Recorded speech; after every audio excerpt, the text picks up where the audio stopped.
Full time at Villa Park. Aston Villa 2, Brighton 2. Very disappointing. Gonna get into it. Very frustrating game. There's some match reactions to the game. Yeah, if you do go into enjoy this video, make sure you do like and subscribe to the channel. It'd be much appreciated. And yeah, let's get into it. So, I'm going to be a bit tactical in this game because I don't think ever you've seen me be very tactical and critical. Now, I'm not very impressed. I thought for the majority of the game, I thought we dominated. I thought we did what we needed to do. It's just hurt them, exploit them on the counter-attack. And I thought, Bailey had a better game. I thought Rogers was brilliant. I thought Watkins, I do give him a bit of criticism, but I thought he proved me wrong yesterday. I thought, setting up what Rogers' goal, fantastic. I thought setting up, scoring his penalty, which gave a lot of confidence, which I'll get into. And I thought, overall, I don't think the team was that great, to be honest with you, but I'm going to get into it now. So, let's tail this game. First of all, I'm going to get into this picture here. It's on screen now, right? Why the fuck is Lewis Dunk, I think it's Lewis Dunk, yeah, it's Lewis Dunk, right?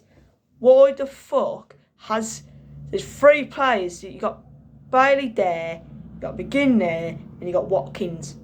None of them are fucking pressing.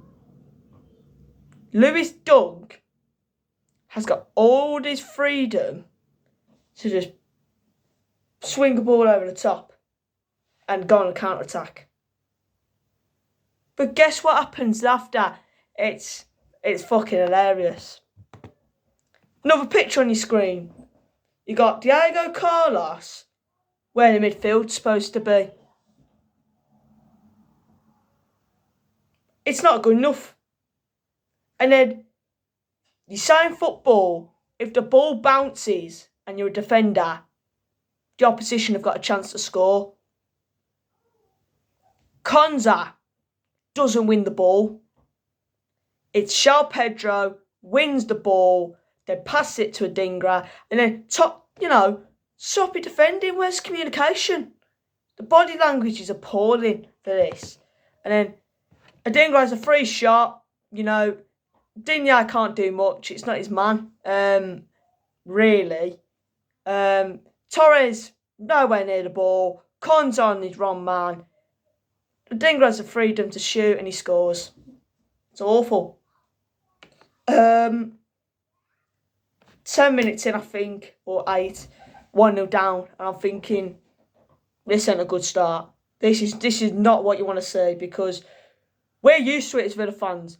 We are used to this all season. We know our defending has cost us points. We've dropped points now due to the fact our defending's awful. And I will get into this because I am going to be doing a bit of transfer scouting. So it's a bit of a good episode, this. But yeah, Villa get a penalty, which I'm going to put on screen now. Easy a penalty. Morgan Rogers, got kicked by João Pedro when, Rogers, I thought he was going to have a shot. So, penalty. Watkins takes it, sends the keeper the wrong way, and then puts it in the back of the net. And it's like, I thought, yeah, we've got some confidence now. We're back in this. We've got a chance. And then, going to half time, thinking, well, we've been better. We've been a better team, but we're just not. We need that other goal. Now, I said Brighton have got some good players on the bench. I was thinking to myself, they've got Minte, they've got Rutter, they've got not Lamptey, they've got other good players to bring on, Matoma, right? What did we have on the bench? Nothing to change the game. We had zero to change the game. We had uno. right? And I just thought, nah, I really don't. But start the second half, Watkins pings a beautiful ball over the top to Rodgers. Rodgers, beautiful finish. And I thought he was one of our best players yesterday. I think Rodgers and Watkins had a brilliant link up together. I thought that got a good partnership there when Duran's not playing. Now, this second goal, I am really pissed off. Really pissed off. So, Matoma has the ball. It's on the screen again, right? Matoma has the ball. Now, this man here, Matoma, I mean, the picture ain't great, but he was on the ball, going to take on a man. He's going to release the ball. Well, he released the ball to João Pedro. Now, the problem is, you've got two players on one man. That can't happen in football. That can't. I know Kamara is that supportive midfielder, but you can't allow that to happen in football. It just can't happen, right? So I've seen it with a lot of teams this season. I think it was Man City when they played. I can't remember now who it was. I think it was Man United. Having three players on one man, you know, it can't happen. It can't happen. And João Pedro, Joel Veltman, or is it Veltman? Can't say. I think it's Veltman. I can't remember. Lamptey. Now, Jacob Ramsey should be in between Veltman and Lamptey. Tielemans, nowhere near the ball. Not even interfering with play. Right? So Matoma swings the ball in. João Pedro lays it off.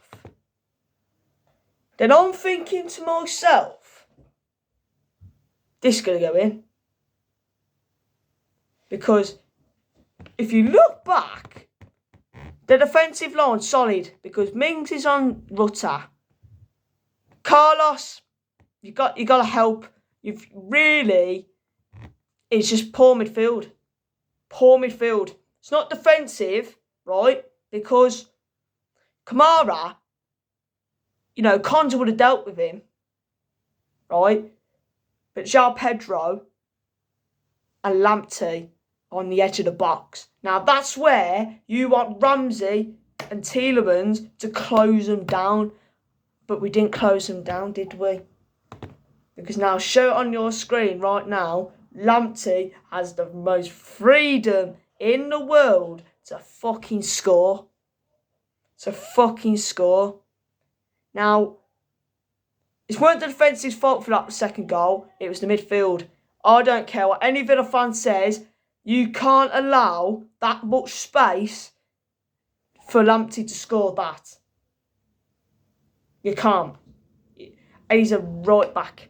And he's having that much space. Digne doesn't do anything wrong. Mings doesn't do anything wrong. They're not supposed to do fucking everything. You know what I mean? You can't fucking block that. Of course you can't. It's a beautiful strike, to be fair. Brilliant goal, and I think Brighton deserved to get sent from the game second half. I really did. And I think they definitely deserved a point. But from a Villa point of view, we're used to this now. We know what the story is now this season. Defensive problems time and time again. And now I'm really not impressed at the moment. I think against Man City, we were better. But do you know what he did again? And I really don't like to slate players. McGinn was absolutely awful. And that midfield three that we played against Man City with Onana and Kamara supporting the midfield, then you got Tielemans forward. Now, Tielemans doesn't want to play DM. And I know I kind of blame him, but Emery's put him there and he's not helping. He's not helping one bit.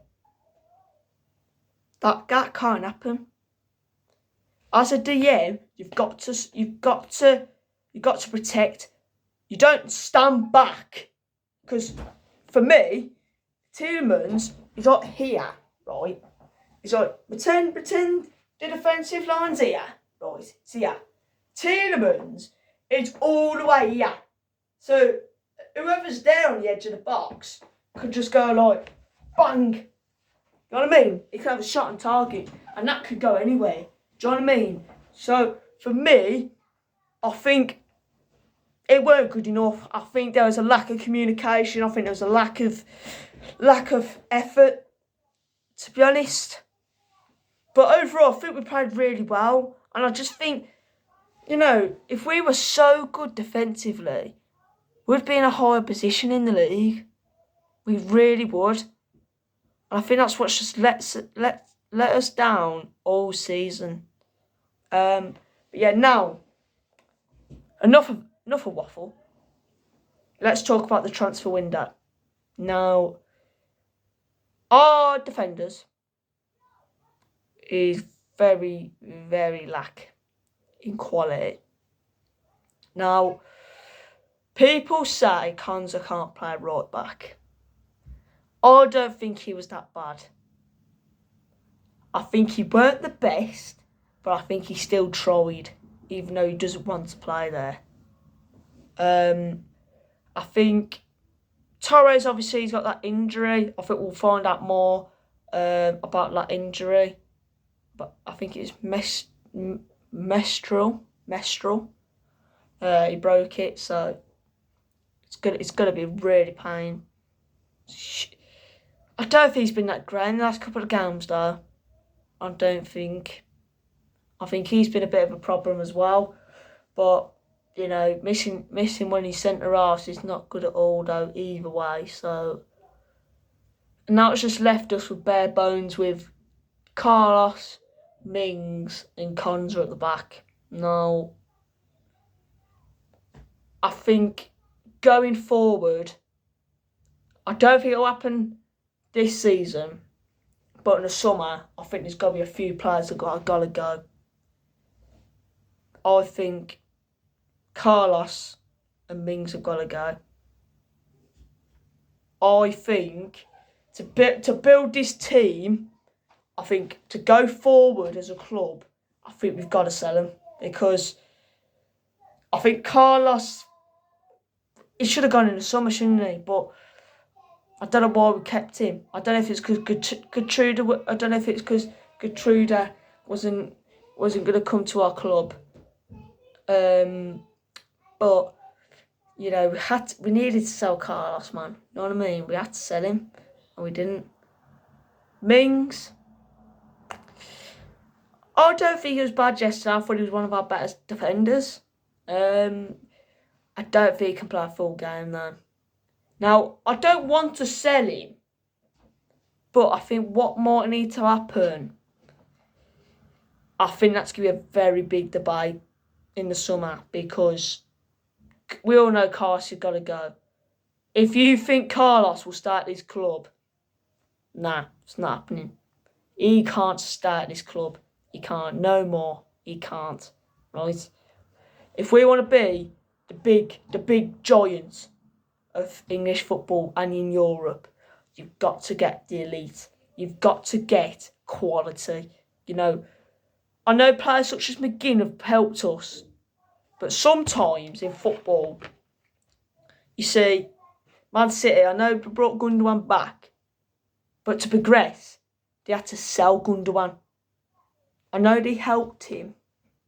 I know Gundogan helped City in the previous seasons, but he had to go because they've got to get better. Do you know what I mean? So I think it's one of them really for me, and I'm really not sure. But that's what I think personally needs to happen. I think McGinn, I think he might need to go in the summer as well. I think we just need to progress forward, man, because I think then again, he's playing out of position again. Why are you playing McGinn out of position? Like, it's just not right, is it? You can't play McGinn on the right or the left. It doesn't work. Teams are just going to think, that's the weak point there. We'll just fucking snap him. And then we'll just go on a break. As I was saying, sorry about that. I just got really interrupted by my parents, so leave that. But as I was saying, I think, we've got to get rid of some of the dead wood in this club. Is it time for Bailey? Is it time for McGinn? Is it time for Carlos? Really don't know. Olsen's got to go. We just need to clear out some deadwood and just need to get some absolute signings. But yeah, now, let's get into the signings department. Now,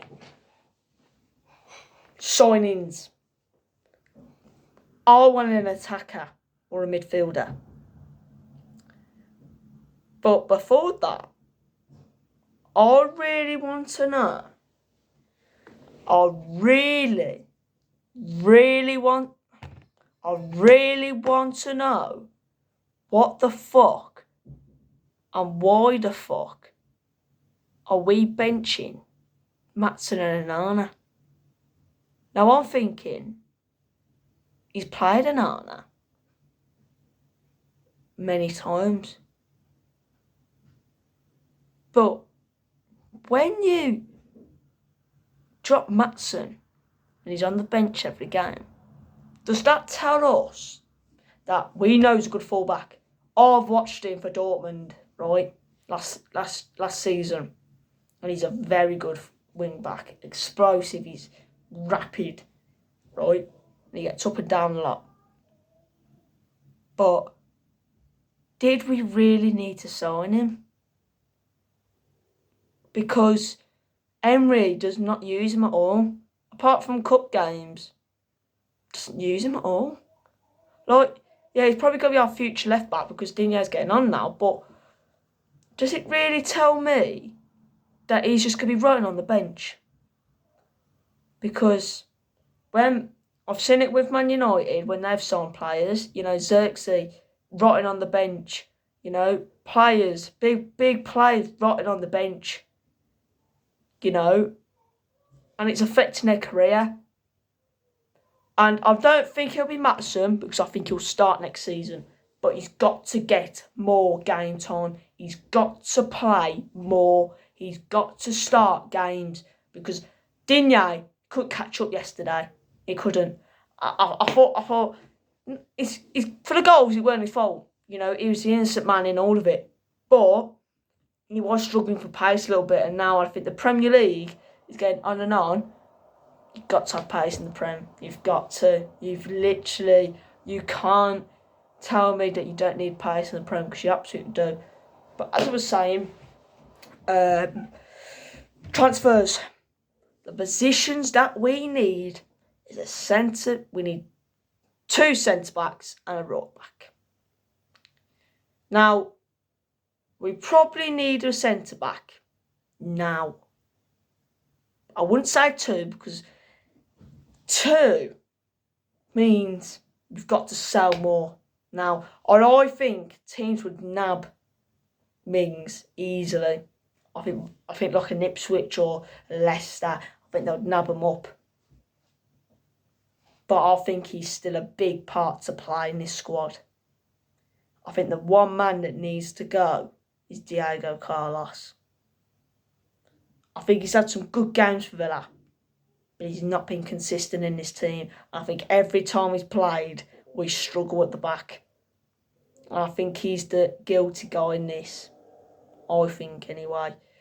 So, and then right back, we've seen it all before. Cash, he's getting better. He's developing better than he was previously. I think he's done better in the last couple of games. But again, need to strengthen. And I said this before in this video, we need to add quality. I'm not talking about Matt Target era. I'm not talking about, Maatsen. I'm talking better. Because in this realistic situation, if we want to get Champions League this season, you look at, let's just give a team. Newcastle. They've got Livramento, very good fullback. Lewis Hall, very good. Right? You know, they've got lots of Isaac, Gordon. They've got their midfield. They don't change their midfield every week like we do. They have a certain team and they know. I mean, without injuries, they'd probably have one of the best squads in the league, I think, anyway. But we don't have a specific 11. It changes every week. It tells me that Anana was kind of wasting money, weren't he? Kind of wasting money. Because, yeah, he's played. But I don't think anybody wanted him. I really don't. Because of PSR. But my ideal right back at Aston Villa Football Club, and I've wanted this man for a little bit. I've got 3 shouts. Number 1, Kyle Walker-Peters on a free in the summer. Now, it wouldn't be this season because I don't want to pay money for him. I think paying money is ridiculous. I don't want to pay money because we'll probably lose money. But I think in the summer, Kyle Walker-Peters could be a shout. Now, yeah, he's playing in a poor Southampton team. But if he played in a better club, better team like us, I think he'd help us massively because he gets up and down the pitch, which Matty Cash can't do. He can only stay forward and that's it. Same with Konza. If he gets beyond the halfway line, most of the time, as a right back, you ain't get nothing. You won't do nothing. Second shout. This is a bit unrealistic. I don't know if it would happen. Ole Aina. Now, this one is a bit of a naughty shout because Forest are doing well, aren't they? And he is out of contract in the summer. I don't know if they would renew it. But I think Aina could be a fantastic shout. Something that we need. He's got pace. He can defend. And he's very good. I think he's done absolute wonders for Forest this season. He's really helped them. And yeah, I think he'd be a fantastic player. Still 28. Still got huge potential. You know, I think he's got at least 3 or 4 years in him. 100%. So, and plus he could be a good squad player in the future as well. So I'll take him. Number 3. Now this one is a bit of a different one. Aaron Wan-Bissaka. I really think we could go and get Aaron Wan-Bissaka in this January window. I think he's the proper right back that we need. He's the proper right back, fullback that we need. Someone who gets in tackles, someone who can get back and forth down that right hand side, bolstering and getting back as quick as you can, right? These are the players that we need. And I think Wan-Bissaka, I want him. I think he's my top choice. With Walker-Peters, it's a short-term replacement. It's short-term. Aina could probably be a squad player in 1 year. But Wan-Bissaka could be a huge starter. I think he's around 24, 26 in age. And I think he's a very good player. He's still got huge credentials. You know, he's playing for a poor West Ham team at the minute. So, could be huge. But yeah, if you do go and enjoy today's video, make sure you do like and subscribe. I do appreciate every single person. And yeah, I'll see you up the Villa.